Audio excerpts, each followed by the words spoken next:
Let's get more on retail in the state of the consumer. Jerry Storch, former CEO of Hudson's Bay and Toys R Us. He now runs Storch Advisors. Jerry, always great to get your take. Do you think the likes of a Walmart and Target, do you think the worst is behind them?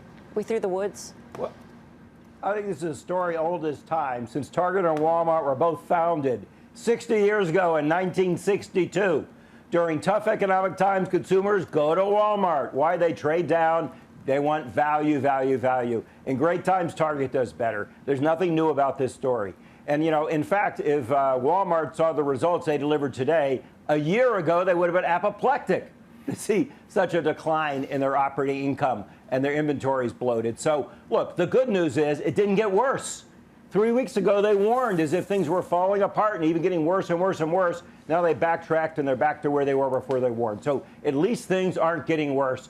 But this is a typical pattern in a time when consumers are stressed and an inflationary economy. It's been true for 60 years, and it's true now. You were the former vice chair of Target. So what do you think this bodes for Target's earnings tomorrow? Does this mean that Target may be in trouble, perhaps, because Target doesn't have the groceries? Well, I guess they're ahead. They only had to, warn once, after earnings, which they did back in early June. So I think they took a big enough hit when they took that hit, and they're smart enough not to want to take another one, that they've lowered expectations and they have a chance of beating them. The consumer does still have money. We're not in a depression after all. Target is still one of the places where they like to go during tough economic times. It's just they prefer Walmart because it's cheaper, and everyone knows it's cheaper. So, Target has a lot more discretionary items, and the consumer is headed towards food, where Target is not as strong, and, away from apparel and electronics, where Target tends to be very strong. So it's a worse environment for Target by just a little bit. But I wouldn't think that means they're going to do terribly tomorrow. I think if they had bad news coming, we would have known about it by now. So I expect them to slightly beat very steeply lowered expectations. Just keep in mind how badly both of these companies are doing this quarter compared to their historical norms. And those expectations are down 30% from Q1. Jerry, I'm going to ask you a question, though, about the warning on inventory and the impact that both these stocks saw. Was that fair? Again, we're talking about an inventory dynamic that's very challenging, or were the markets actually imputing the consumer and the dynamics you're talking about upon their stock prices?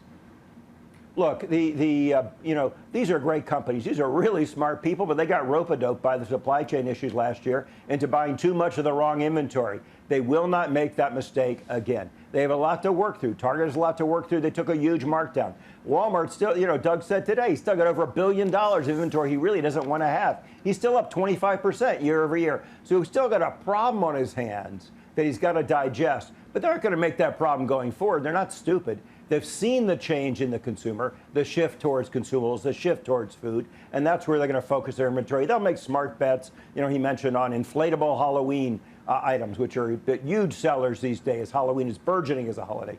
But they'll bet on that, but they won't bet on everything across the board in hard lines anymore. They're going to mind their expense rate, which they're the best at in the world, and they're going to do a good job as we get to the fourth quarter. I'm not worried at all about any of these companies, Target, Walmart, Costco, et cetera. They're going to do great. It's the guys who are already in trouble, who've never really figured out their strategies, Bed Bath & Beyond or a Kohl's or a Gap, who are in big trouble. They're trying to sell ice cream to Eskimos right now and trying to sell apparel, out there when no one wants to buy it. So I think some of these other companies are in big trouble, and some of the smaller mom and pops are in big trouble as we get to the fourth quarter.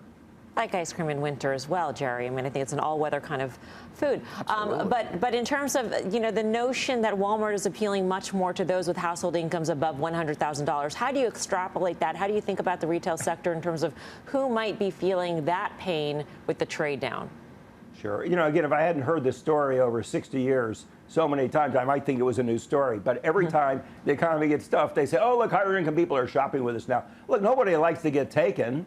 So, when prices go up, even people with a lot of money, they go, look, Walmart's a lot cheaper. And they are. Do the price checks yourself. Walmart is a heck of a lot cheaper than going to the neighborhood grocery store, for God's sakes, which is where the biggest gap is. They manage the price margin so that it's like 15 to 30% less expensive to go to Walmart than it is to your neighborhood grocery store. So people aren't foolish, so they see that difference, and even people with money go, I don't like getting ripped off. And especially during a double-digit inflationary period like this, then they look at the deals at Walmart and they go and shop there. But as soon as times get good again, they go, I really don't like Walmart that much. It's kind of dirty. There's dust there. It's this and it's that. They're out of stock. I don't know what. But then they go back right to where they used to shop. So I don't expect that to be a permanent change. I think that, like I said, I've seen this story so many times that I don't think this is some, fantastic change in the world or in the consumer. It's what always happens when times get tough. And keep in mind, most of Walmart's growth, in fact, almost all of it, was simply inflation. You had double-digit growth in grocery prices, and that was where they had double-digit growth. I'd say, based on the calculations, they didn't exactly say it, but something like 80 to 90% of their comp sales growth was just inflation. And now they're forecasting a 3% same-store sales growth for the third quarter. I don't think that's even going to be keeping up with inflation. You want to bet it's not going to be more than 3% inflation year over year next quarter? Jerry, it's always great to get your take and the context of the situation. Jerry Storch of Storch Advisors. Do they hold on to those higher income consumers? Maybe, dare I say it, maybe it's different this time with the streaming service. I don't know if Walmarts are dirty because I don't go to Walmart. I order online. I've never stepped foot in a, well, not never, hardly ever.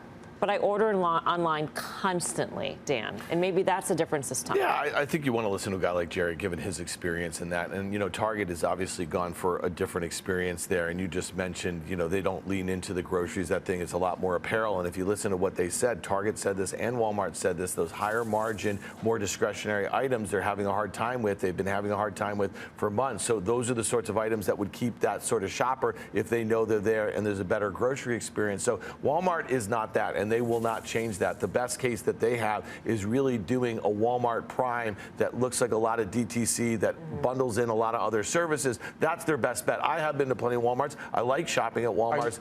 But what I'm saying is it's not a Target experience and it's not a higher end experience that you would expect as it comes to apparel. Yeah. When I heard about consumers trading down and higher income household being the new Walmart customer, Tim, I thought of Starbucks. And do those customers start trading down? You were just railing against the price increases at Starbucks. I think Starbucks is at a place where you're going to see those folks trading down. And I think Starbucks has a quality issue. Starbucks has a bunch of different issues, including their pricing issues. And back to Walmart, I think the company does deserve a better multiple. Jerry made it black and white very clear. Bad times you go to Walmart, good times you go to Target. But Walmart has not pivoted overnight. Walmart's always had their strength in groceries. They've always had their strength. They are the price leader. They push people around. They will continue to do this. But they've been planning for years, and the argument that those Walmart stores are basically the same logistics and ERP that Amazon spent a lot of money building, Walmart already has a lot of that. So their pivot into the Walmart Prime and that kind of a business, to me, is something I think they deserve a better multiple for. By the way, Walmart's may be dirtier, but I'm dirtier when I go to Walmart. I mean, I actually feel like I don't need to get dressed up. I feel like I can kind of comfortable. I tell you, more comfortable. It's a better place to be.